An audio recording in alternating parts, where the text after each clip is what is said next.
This is TheFabCritic, the channel where you'll receive an honest review on today's media from an amateur critic.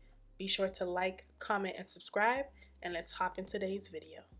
The weather is nice and the skins are tanning. Clear indication that it's summertime. Ladies looking hot. Red wine. Shaking up what they got. GMB. Elephant man in cat. Come on. And clear indication that we are outside, baby.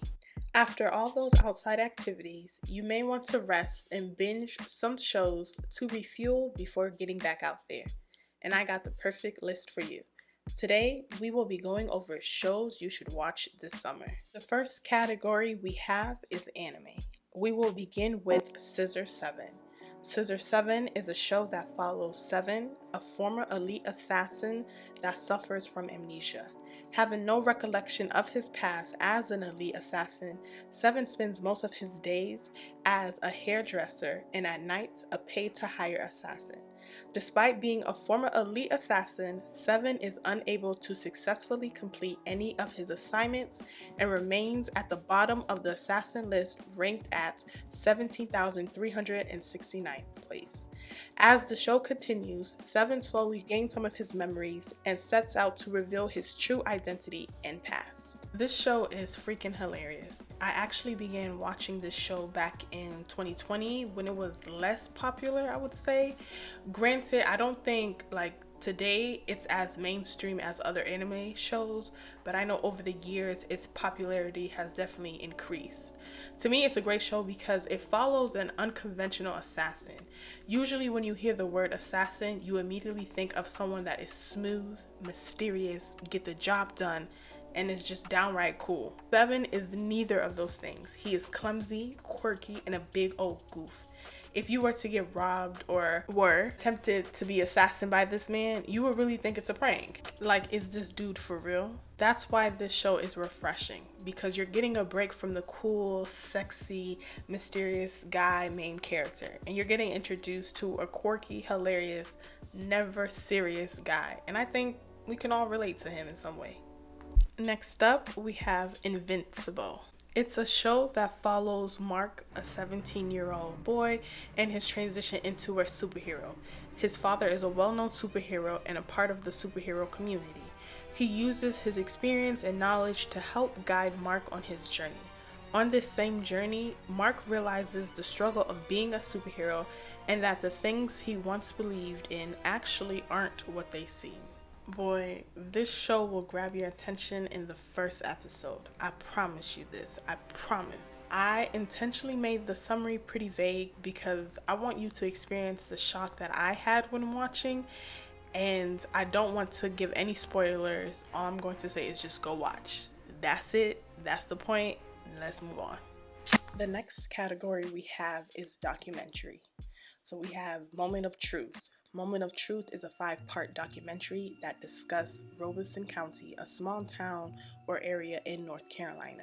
The documentary talks about the racial unrest amongst its people and the corruptions within the police and court system. These are all highlighted when a high-profile murder case lands on their desk and questions need to be answered.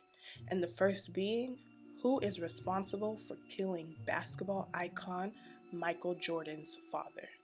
This one is for my true crime junkies out there. I'm not really into true crime. I heard about this documentary from the Don't Call Me White Girl podcast, which I highly recommend everyone listen and watch that podcast. And I decided to give this documentary a watch. Y'all, I was shook when I watched this documentary because, one, I didn't know Michael Jordan's father was murdered. I thought he was still alive, just old, living out retirement, enjoying the, easy life. Granted, in my defense, I was born after his death, and two, I'm not really into basketball like that to have known this was, a part of Michael Jordan's story. When you do watch this documentary, it will definitely reignite your frustration and anger towards the police and court system, because this documentary just shows another example of a system oppressing and failing a particular community like the many others that it has failed. Another emotion that you will feel is pity or sadness, because the main person that is getting majority of the blame of the murder, you could tell it was one of those scenarios of like wrong place, wrong time, and his friend exploiting the bond that they shared. Out of all the options listed on this list, this documentary is one of the more somber, gloomy choices, but I do highly recommend this documentary. And I do understand if you don't want to go shaking your ass after watching it, because it will kind of make you feel kind of sad and depressed, if I'm being honest, but a great documentary nonetheless. The last category that we have is K dramas. We'll start with one of my favorites, which is Vincenzo. Vincenzo is amazing. I'm gonna keep letting everyone know about it because it's that good. I have a video up about it on my channel. I'll link it for you to check it out. I love it and I know you will too. Last but not least, we have Mr. Queen.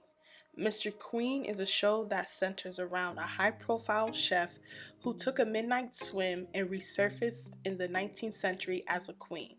Unable to get back to his time period, he finds himself struggling with his new duties as a queen and encounters many obstacles to find his way back home. At first, I wasn't really sold on the show, but after watching the trailer, I was like, what is this? And decided to give it a watch. This show is very comical. There are many scenes where you'll be laughing out loud. It's a very edgy K-drama in my opinion because it had this man inside a woman's body who is experiencing all the beautiful joys of being a woman while being the stereotypical man. I'm talking the typical douche nugget, arrogant, very self-centered.